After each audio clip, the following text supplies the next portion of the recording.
So, dear students, this is the lesson Learning to Learn, and in this lesson, we have fantastic learning regarding learning new things and how learning can improve our life and everything. So, the lesson Learning to Learn is very important because if you know how to learn, then you can get success in your life with less effort, with less painful effort. Okay, so let's have a look on this exercise A. इसको पढ़िए ध्यान से। Alvin Toffler ने बहुत बेहतरीन बात कही है, कहा है the illiterate of the 21st century will not be those who cannot read and write। कहा 21st सेंचुरी में वो लोग जाहिल नहीं हैं जिन्हें पढ़ना या लिखना नहीं आता। 21st सेंचुरी में जाहिल वो हैं, but those who cannot learn, unlearn and relearn. बल्कि जाहिल वो लोग हैं जो सीख नहीं सकते, कुछ गलत सीख लिया तो उसको अनलर्न नहीं कर सकते, और अनलर्न करने के बाद दोबारा रीलर्न नहीं कर सकते हैं। वैसे लोग जाहिल हैं as per Alvin Toffler. So we have two questions here. Please note down in your notebook and write the answer. Do you agree or disagree with Toffler? आप टॉफलर के साथ अग्री करते हो या फिर आप डिसअग्री करते हो? No no no, he is not correct. या फिर आप अग्री करोगे? Yes yes, he is correct. तो आप अगर अग्री करते हो तब भी रीज़न बताना वाई, अगर नहीं करते हो तब भी रीज़न बताना वाई। और डिस्कशन तो हम लोग करेंगे ही, ये वाला पार्ट अपने ऑनलाइन या ऑफलाइन क्लासरूम में। Compare your answer with that of A friend. एक फ्रेंड के साथ आप अपने आंसर को कंपेयर करना। मे बी कोई तो एक दोस्त होगा जो आपसे अलग आंसर लेके आएगा, तो देखेंगे उनका क्या सोच है, उनकी क्या मानसिकता है। Second thing is this, please have a look. How ready are you for the 21st century. 21st century के लिए आप कितने तैयार हो? पैदा हो गए तब तो तैयार मतलब थोड़ी ना हो, आप पैदा तो हो गए, वो तो ऊपर वाले की मर्जी थी, चलो आपने जन्म ले लिया। लेकिन 21st सेंचुरी के हिसाब से चीज़ों को आप कितना करते हो? 21st सेंचुरी से पहले क्या था? लोग जाहिल बहुत ज़्यादा थे, इलिटरेट लोग ज़्यादा थे, तो उसमें सीखना पढ़ना लिखना आ जाए ये सोचते थे। लेकिन आज के टाइम में सारा चीज़ इतना ज़्यादा अवेलेबल है, गूगल पे एक सर्च मारो तो 2 लाख 4 लाख रिजल्ट मिलता है। तो अब क्या मसला है? अब मसला ये नहीं है कि पढ़ना लिखना आ जाए, अब मसला ये है कि सही चीज़ें कैसे आ जाए, गलत चीज़ों को अनलर्न कैसे करें और सही चीज़ों को रीलर्न कैसे करें। तो बताइए आप, how often do you learn something new. कब कितनी बार ऐसा होता है कि आप कुछ नया सीखते हो? अब देखो, ये जो वर्ड्स है मैंने बहुत अच्छे से समझाया पीछे। Always, mostly, sometimes, really, never. अगर आप हमेशा कुछ नया सीखते हो तो ऑलवेज लिखोगे, अगर ज़्यादातर टाइम ऐसा करते हो तो मोस्टली पे, कभी कभी तो समटाइम्स पे, शायद कभी पे, रेयरली पे, अगर कभी नहीं करते हो तो नेवर पे टिक करोगे। How often do you unlearn. जब आपको पता चलता है कि ये चीज़ थोड़ा गलत हो गया, इसको इस तरीके से करना चाहिए, इस तरीके से पढ़ना चाहिए, तो आप उसको पहले जो सीखा है उसको दिमाग से निकालोगे, हटाओगे। तो ये कितनी बार आप करते हो, इसके लिए यहाँ पर टिक करना है। अगला, रीलर्न समथिंग डिफरेंटली। अगर आपने कुछ सीख लिया है और उसको अनलर्न कर लिया है, हटा दिया दिमाग से, तो अब उसको रीलर्न कितनी दफ़ा आप करते हो? या छोड़ देते, अरे यार चल रहने दे, जो गलत सही हो गया, ऐसा सोचते हो? या सोचते हो नहीं ये गलत हुआ है तो इसको सुधारूंगा और सही तरीके से सीखूंगा? तो ऑलवेज, मोस्टली, समटाइम्स, रेयरली या नेवर बताओगे। कंपेयर करना है फिर अपने एक दोस्त के साथ, वो हम लोग लाइव क्लास में करेंगे। Read, how easy is it to learn something new. कुछ सीखना, नया सीखना कितना आसान है बताइए? मेरे हिसाब से नया कुछ सीखना बहुत आसान है, अगर आप इंटरेस्ट रखते हो, if you are interested, very easy. और कुछ सीखे हुए को अनलर्न करना, ये कितना आसान है। अनलर्न करना, उसको हटाना दिमाग से कितना आसान है। तो in my opinion it's neutral. अगर आप इंटरेस्टेड होगे तो हो जाएगा, नॉट इंटरेस्टेड देन थोड़ा डिफ़िकल्ट भी हो सकता है। आप अपने आंसर बताओगे। How easy is it to relearn something differently. किसी चीज़ को दूसरे तरीके से, अलग तरीके से सीखना कितना आसान है, इसके लिए भी आप टिक करोगे इनमें से कोई एक है। बुक आप डाउनलोड करोगे, www, नीचे देखो www चल रहा है ना, www.stanfordist.in पे जाओ और इस बुक को डाउनलोड कर लो। स्क्रीनशॉट करके भी आप ऐसे ऐसे ऐसे टिक लगा के भेज सकते हो इन द नोट। बहुत से बच्चे करते हैं, अच्छा लगा, इट्स अ गुड आइडिया। लिखने से बच जाते हो, ये भी ठीक है। मुझे तो आंसर से मतलब है कि आपका आंसर क्या है। तो चलिए अगला सेक्शन एक्सरसाइज बी में क्या है, for new learning to happen it must connect with what you already know. तो आपको क्या लगता है कि आप अगर कुछ नया सीख रहे हो तो उसको आपको सीधे सिखा दिया जाए, या फिर आपने इतनी ज़्यादा एज क्रॉस करी है तो आपने बहुत कुछ सीखा है तो आपकी प्रीवियस कुछ नॉलेज है उससे ऐड करके उससे जोड़ कर सिखाया जाए। बताइए क्या ज़्यादा आसान होगा, किसी चीज़ को सीधा सिखा दिया जाए या किसी चीज़ को पुरानी सीखी हुई नॉलेज से कनेक्ट करके सिखाया जाए, कौन सा ज़्यादा आसान होगा। यहाँ पे एक एग्जांपल दिया गया है, इस एग्जांपल को ध्यान से पढ़िए। इस एग्जाम्पल को क्या है, which one are you more likely to learn, कौन सी चीज़ ज़्यादा सीखना आसान होगा। Vocabulary about seasons in English when you already know Hindi words for seasons. जब आप वोकेबलरी आपको सीख रहे हो तो उस मान लो कि आपको सीज़न के कुछ वोकेबलरी आपको सीखने हैं और आप हिंदी में सीज़न के वर्ड्स जानते हो तो उसकी मदद से आपको सिखाना सीज़न वाले वर्ड्स आसान होंगे। या आपको बताया जाए हाउ टू ग्रो मशरूम, ये बता दिया जाए कि मशरूम कैसे उगाया जाता है, ये बताया जाए और बोला जाए कि इसकी वोकेबलरी ये होती है, तो ऐसे सिखाना आसान होगा। या उन वर्ड्स की हिंदी मीनिंग्स आपको पता है, हिंदी वाले वर्ड्स पता है, उसकी हेल्प से इंग्लिश वाले वर्ड्स बताया जाए, कौन सा तरीका आपके लिए ज़्यादा आसान होगा और क्यों। ओके, अगला सवाल, give an example from your learning at Stanford when you already knew something that helped you learn new things faster। एक एग्जाम्पल दीजिए जब स्टैनफोर्ड पे मैंने कुछ आपको ऐसा सिखाया हो, आपकी प्रीवियस लर्निंग से कनेक्ट करके कुछ ऐसे एग्जाम्पल दिए हों जिसको आपने अपनी ज़िंदगी में फेस किया है या देखा है, तो ऐसा कुछ मैंने सिखाया कुछ कनेक्ट करके, तो प्लीज़ बताएं। Second, we must understand not just know what we are learning. एक बात बताइए, हम जो भी कुछ सीखते हैं हमें बस समझ में आना चाहिए या सिर्फ बस जान जाना चाहिए काफ़ी है। कई बार बच्चों को मैं बताता हूँ, बच्चों 4 इंटू टेंसेज में जो है ना ऐसे ऐसे सेंटेंस बनाते हैं, सब्जेक्ट प्लस वर्ब, और इस तरीके से बनाते हैं, खूब अच्छे से डिटेल में बताता हूँ। तो कुछ बच्चे जो होते हैं 50% बच्चे बस जान जाते हैं, वो सोचते हैं अरे जान गए बहुत हो गया काफ़ी है, दे जस्ट नो, जान जाते हैं काफ़ी होता है। लेकिन कुछ बच्चे क्या करते हैं, समझते हैं उसको अच्छे से, प्रैक्टिस करते हैं, समझते हैं, प्रैक्टिस करते हैं, समझते हैं और प्रैक्टिस करते हैं। तो इससे में से दोनों में से कौन सा वाला ज़्यादा बेहतर है। तो एक एग्जाम्पल यहाँ पे दिया गया है, ध्यान से देखिए। Which one are more likely to learn, memorize times table or understand why 3 times 4 is 12।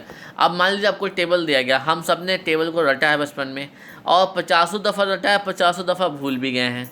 तो 3 इंटू 4 इक्वल टू 12, ये हमें रटना चाहिए या इसे याद करना चाहिए, या इस याद करना चाहिए, रटना चाहिए, याद करना चाहिए, या फिर इसे समझना चाहिए कि 3 इंटू 4 12 आता क्यों है। मतलब 3 को 4 टाइम्स लिख के अगर ऐड करेंगे तो 12 आ जाता है। ये हो गई समझदारी वाली बात। और कुछ बच्चे याद करते हैं 3 into 4 equal to 12, 3 into 4 12, 3 into 4 equal to 12, याद करते हैं। ठीक है, तो कौन सा ज़्यादा आसान और सही है, कौन सा ज़्यादा आपका पसंदीदा है, बताइए, समझना या रटना और क्यों। Give an example from you and your friends learning at Stanford is how you try to understand not just know. कई बार ऐसा हुआ है स्टैनफोर्ड इस पे आपने कुछ सीखने की कोशिश की हो, आपने कुछ समझने की कोशिश की हो, ना कि रटने की या सिर्फ जानने की कोशिश की हो, ऐसा हुआ है स्टैनफोर्ड इसमें। तो प्लीज़ एग्जाम्पल ज़रूर लिखें और बताएं।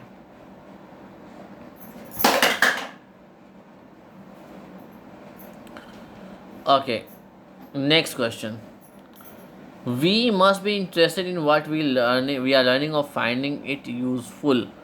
We must be interested in what we are learning और फाइंडिंग इट यूजफुल।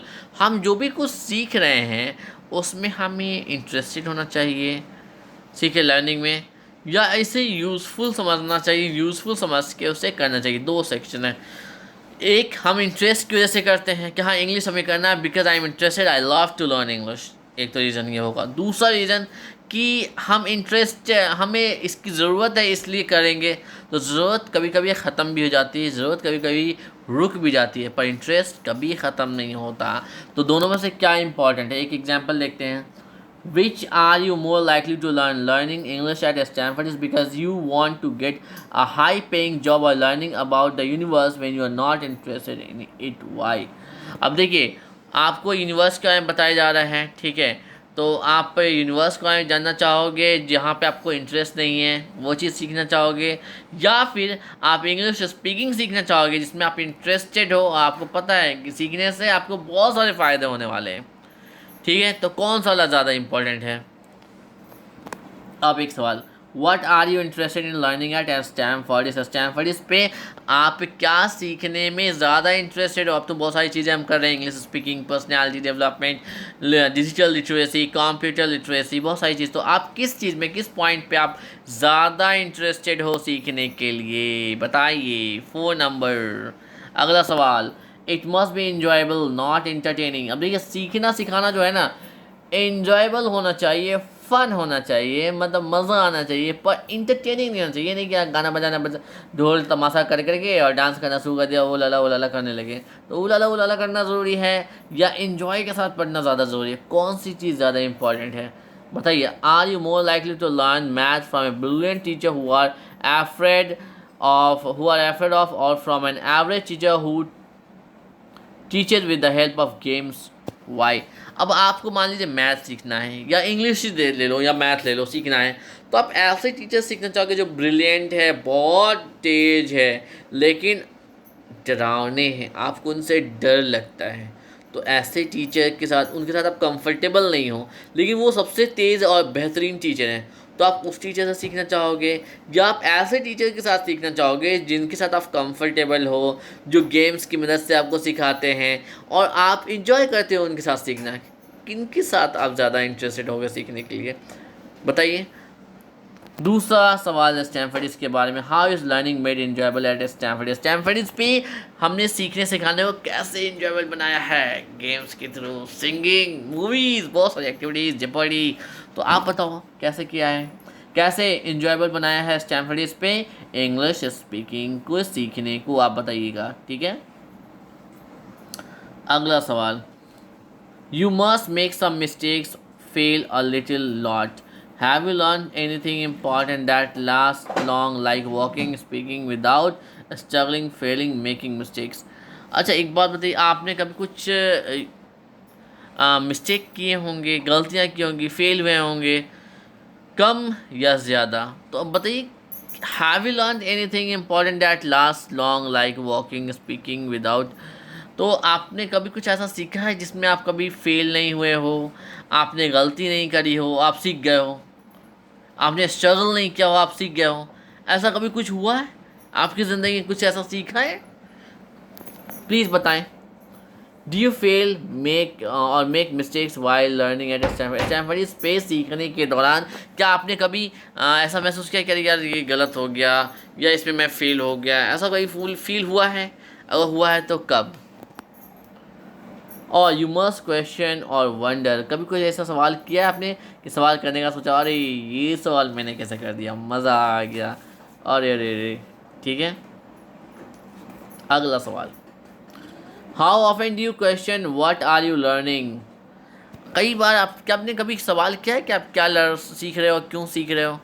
मैं तो हमेशा बताता हूँ कि आपने ये क्यों सीखना है, आप क्या सीख रहे हो, क्यों सीख रहे हो, मैं अक्सर बताता हूँ। क्या आपने सवाल किया खुद से कभी भी कि आपने जहाँ भी कुछ भी, कभी भी कुछ भी, स्कूल, कॉलेज, ट्यूशन, या फिर मेरे पास सीखते से पहले खुद से सवाल किया है कि हाँ ये चीज़ मेरे को सीखना है, क्यों सीखना है, कब सीखना है? Did you ask question? Okay, next 7 number, you must use what you are learning. आप जो सीख रहे हो इसे आपको इस्तेमाल भी करना चाहिए। Do you remember algebra that you learned in 7th grade but have never used? Why? आपको याद है आपने अलजेब्रा सीखा था, उसका साइन कॉस टैन थीटा सीखा होगा, याद होगा, a प्लस बी का स्क्वायर सीखा होगा, और क्या कभी ज़िंदगी में इन सब चीज़ों का आपने इस्तेमाल किया है? कभी भी सीखा इन चीज़ों को इस्तेमाल किया है? सोचिए। तो क्या ऐसी चीज़ों को सीखना जिसका कभी कोई इस्तेमाल ही नहीं, कोई नहीं बताता कि इसका इस्तेमाल कहाँ होगा। मुझे भी आज तक नहीं बताया, पूरी की पूरी इंजीनियरिंग खत्म हो गई लेकिन किसी ने नहीं बताया कि फ़लाँ सब्जेक्ट या फ़लाँ चीज़ों को सीखा है तो इसका रियल लाइफ में, ज़िंदगी में कहाँ पे इस्तेमाल होगा, कभी किसी ने नहीं बताया।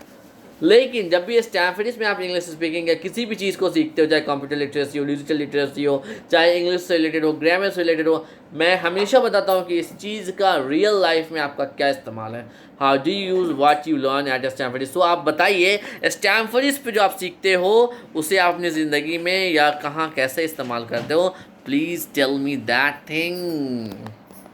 ओके, नेक्स्ट थिंग एक ये ट्रिक बताया जा रहा है, ट्रिक आपको समझाया जा रहा है यहाँ पे। वो ट्रिक कुछ यूँ है कि find the use mnemonics, use mnemonics use करना है टू इम्प्रूव लर्निंग। निमोनिक्स क्यों इस्तेमाल करते हैं? जैसे कि आपको याद होगा बचपन में हमें साइंस में पढ़ाया गया था विव ग्योर हमने एक निमोनिक्स बनाया था ताकि हम सारे के सारे कलर्स जो रेनबो में सारे कलर्स होते हैं उनके नाम हम याद कर सकें, याद रह सकें। ठीक है, बहुत से ऐसे भी रूल्स हैं जो हम लोग याद करते हैं और हमें याद नहीं रहता, पर साइन कॉस टैन थीटा भी याद करने के लिए, उसकी जो वैल्यूज़ हैं याद रखने के लिए हम कुछ ना कुछ फ़नी सा या कुछ सेंटेंसेस बनाते हैं जिसकी हेल्प से उसको हमेशा याद रख पाते हैं। जैसे यहाँ पे देखिए, use mnemonics for example the planets are Mercury, Venus, Earth, Mars, Jupiter, Saturn, Uranus and Neptune. To remember the names of the planets, a statement was made using the first letter of each planet name. हर एक planet name का इस्तेमाल करते हुए पहले letter को ये एक sentence बनाया गया है। My very educated mother just served us noodle. तो इस सेंटेंस की मदद से हम क्या कर सकते हैं? एम से मरकरी, वी से वेनस, ई से अर्थ, एम से मार्स, जे से जुपिटर, से सैटर्न। तो एक सीक्वेंस में सारे प्लैनेट्स के नाम हमें याद हो जाएंगे। वैसे ही रटेंगे, याद करेंगे तो हो सकता है हम कोई ना कोई एक नाम भूल जाए, पर ये सेंटेंस याद करना हमेशा आसान होता है। कोई भी फ़नी सा सेंटेंस जो होता है ना, वो याद करना आसान होता है। हमने इंजीनियरिंग में एक लेयर होता है, ठीक है, कुछ नेटवर्क लेयर होता था, उसको याद करना बहुत मुश्किल था। तो मैंने बनाया था अपसेट ना देख पाऊँ। ठीक है, तो अपसेट ना देख पाऊँ तो मैंने 2-3 साल पहले पढ़ा था, 4 साल पहले पढ़ा था, अभी भी याद है। अपसेट ना देख पाऊँ तो यू से मैंने बनाया था, पी से बनाया था, फिजिकल लेयर बनाया था। तो इसी तरीके से जो है टोपोलॉजी नेटवर्क लेयर बनाया था। तो ये मैंने एक तरीका बनाया था, फ़नी सा सेंटेंस बनाया था जिसकी हेल्प से मैंने पूरा का पूरा वो याद रखा और आज भी याद है। जब आप सेंटेंस के रूप में याद करेंगे तो हमेशा याद रहेगा। पहले आप क्या करो, तरीका ये है निमोनिक्स का तरीका ये है कि पहले आप सारे वर्ड को 10-10 बार 20-20 बार पढ़ लो, याद करो थोड़ा सा। जैसे ही थोड़ा सा तलफ़ुज़ मुंह पे ज़ुबान पे प्रोनाउंसिएशन बैठ जाए, फिर एक फ़नी सा सेंटेंस बनाओ और उस फ़नी सा सेंटेंस को याद कर जाओ। तो इससे क्या होगा कि आपको ईजिली रिकॉल हो जाएगा सारा का सारा इन द सीक्वेंस से। अगली चीज़ क्या है? Find the right place to study your work, find a quiet and well place. अब ये सेकेंड एंड थर्ड आपको खुद करना है। सेकेंड एंड थर्ड पढ़ो आप अच्छे से, स्क्रीनशॉट मार लो इसका, और सेकेंड एंड थर्ड आपको खुद करके आना है ताकि मैं आपसे सवाल कर सकूं। ओके, सेकेंड थर्ड आपको खुद करना है। नेक्स्ट लेसन है मॉक टेस्ट। मॉक टेस्ट में हम लोग मॉक करेंगे। ठीक है, चल रहे हैं फीडबैक राउंड की तरफ। टाटा।